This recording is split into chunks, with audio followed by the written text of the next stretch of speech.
Alright, there you go. And that's a wrap on each winch installation. So, hope that works out for it.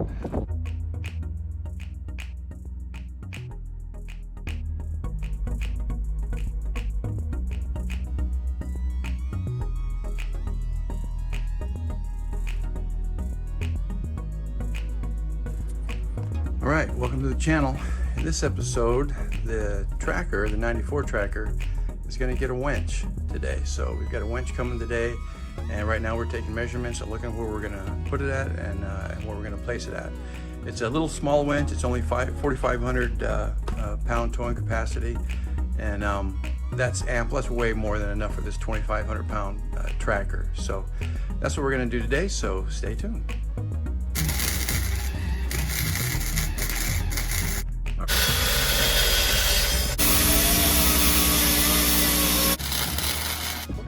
Cut out. All right, welcome back to the channel. Finally, the winch from Amazon finally showed up a day late. So today we're going to do an unboxing. So this is a box that it comes in just like this.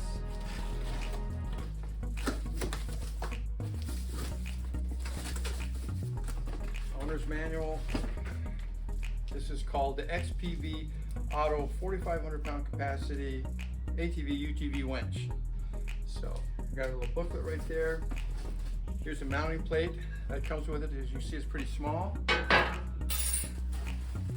Cables, positive, ground, remotes, 4 sets of cables. Here's for your remote right here. Sure. These are connectors that go to the end of your cables. These go to the end of the cable, so you mount them to your battery post or to the winch itself. Here's your pull hook. Here's your wrap cord. And here's the winch. I will pull it out for you, but you can see it.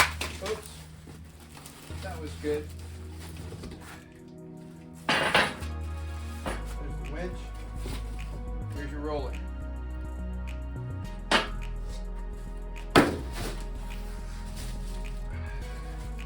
Controllers right here for your remote controls. So and that's what the winch is, and that's what you get in the box. This is what we're going to put on the Suzuki or the tracker today. We've got it all mocked up. These are the parts. We've got a lot to do here, but at least now we can do some final fitting and adjustment to make sure that it's what we wanted and that it's going to work for us. So stay tuned. Here we're going to keep on going. All right, so this is where we got so far. And I'm not sure I'm going to make a video out of this. This is really terrible and it's sloppy. So, but this is how we're going to mount it. I'm about to cut off these extensions here, these ears from here back. I'm going to cut those off because it doesn't match the contour. I could cut it and then bend it. It just doesn't seem like I need to do all that. So I'm probably just going to cut it off here. That holds the winch. And that's the space I need. That's 14 inches from there to there, and the whole winch is only 13.1 inches long. So that's going to give me plenty of room on there to mount that. Then I can put a cover plate over it. But just wanted you to see this just in case this does make a video. But what I'm about to do is hack off these this angle. Okay, so what we've done is we've basically just made us a platform. This platform is 14 by 8. 14 by 8. See there, 8, 14, and from the bumper down, it's about 6.5 on that. So the backs are notched out where those ugly welds are, but this is kind of tacked in place right now. I'll clean that up. And I notched those out of the 2x2 steel angle iron. And that's how we did it. This thing only weighs 2,500 pounds. I've got a white 4-door that has a piece of 2-inch angle iron welded along the bottom of this brace, and that's actually what the tow bar mounts to. Just a 2x2 piece of angle iron, and it tows it up and down the road all day long. So I think this is going to work. I'm looking at putting some side supports here because I am worried, because sometimes you get in those situations where you're off at an angle and I don't want the angle to move. So I'm sorry it's not one of those 500-pound gorilla jobs, but it's a little tracker. What do you need? Anyway, there we go. All right, so she's all done. She's out. These are the tools that I use to cut it with. I use my sawhorses here. I use this battery-powered Craftsman Sawzall. This little blade. I can't tell you how many blades I went through. It does not like it. These wheels are nasty. They'll do it, and but it's going to be uneven. It's going to require some cleanup when you're done. If you can kind of see this edge here, I do not like that at all. So I'm going to have to grind that up to get that a little bit straighter. But those are the tools I cut it with. This is a 1/8 inch diamond plate. That's what it is, and it's pretty damn strong. So anyway, had to have it. So I just want to show you what I cut it with. All right, so that's the piece cut out. I've got it C-clamped down to these sawhorses here. It sure helps hold that steel in place a little bit better.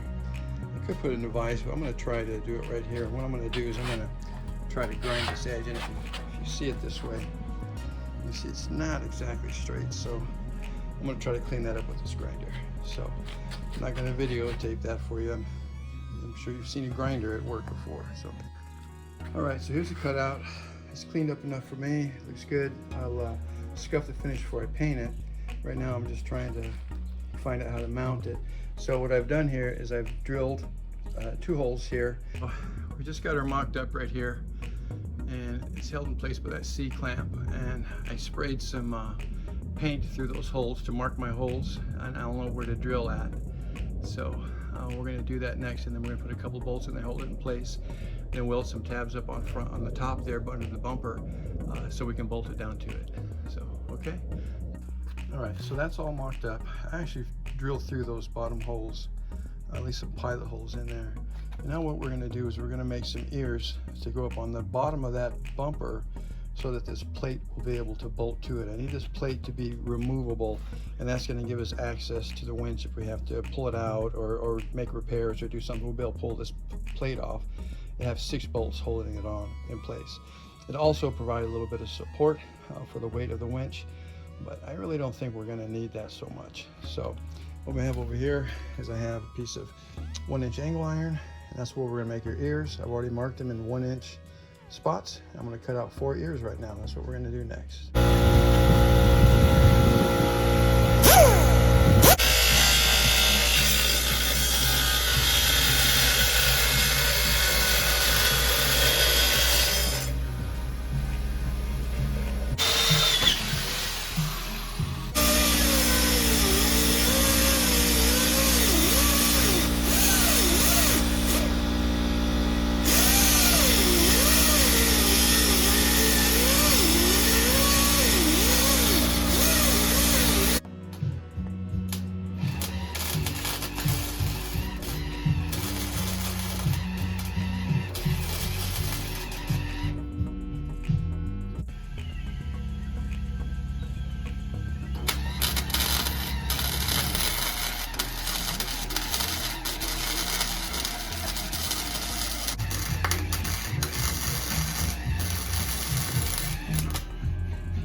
All right, now we're going to go ahead and start to wire this thing up. And looking at the diagram right here, it shows you pretty well how to do it. It's pretty easy, pretty cut and dry. And another cool thing about it is if you look at the top of the solenoid, they're all color coded. All the connections are color coded, so you can't screw it up. I thought that's pretty cool. So anyway, we're going to find a place to mount this thing. All right, so we're going to put ours right here. I didn't even have to drill. It actually fit between these holes. So that works for me, and that's close enough to the battery, and it's close enough to reach this way. So we're going to try to mount it there and get her hooked up and see how it does right there.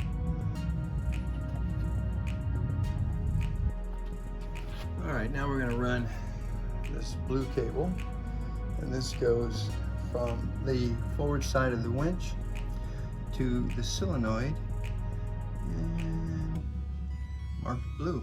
All right, cool. Let's go do it. All right, next we're going to take the yellow cable, and that goes from the inside side of the winch. There's a stud on the inside, as you can see in the diagram right there. That one, that's yellow. See it? We're going to go hook up that yellow one next. Okay. All right, and now we'll take the red cable, goes from the positive side of the battery over to the solenoid, and we're going to go mount that and route it. All right, not really covered here, but I did have to replace this electric fan that was on the condenser for the air conditioner. Yes, this thing has air conditioning. It's Arizona, you know, come on, what do you expect? And I had to change that because the original one was way too thick, see? And I thought maybe I could get away with just bending that screen back a little bit, but because I wanted a flush mount fit on it, and I wanted it to be kind of even, and I didn't want it sitting out forward of the bumper, I decided to go ahead and put this one in. So that one's in, it's all done. A nice little 12-inch electric fan, and I wired it right into the system, just like the old one was. So, all right, so here's how we did this. We run our cables right back up through here to go up under the hood. I'm gonna put a probably a zip tie to secure those up a little bit. You can see how they're coming through.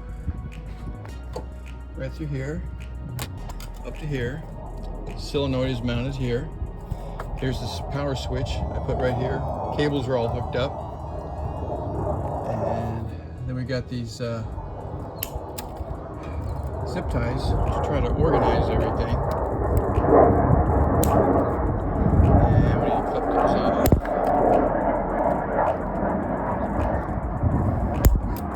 There we go. Get this all nice and clean in here. There we go. That's how we wired everything. There's plenty of cable from the battery to the solenoid, and you know, there's multiple applications for this. So I'm still not sure where I'm going to put this red wire. I might just go to the positive side of the battery, but the instructions want this to be connected to an ignition wire. In other words, a wire that activates when the key is in the on position. I'm not sure if I want that or not. We'll figure that out. I might just go to the battery on it, but it's all wired in, it's all installed now, and now I'm starting putting things back together and see if the thing works. Okay. All right, there you go. One winch installation, all done. Got the plate in there, everything's painted up, everything's working, everything's wired correctly, everything's fine. So that's what that looks like. I didn't want a big old bumper thing, and I'm already up 5-6 inches from stock anyway, so that winch is above the ground far enough.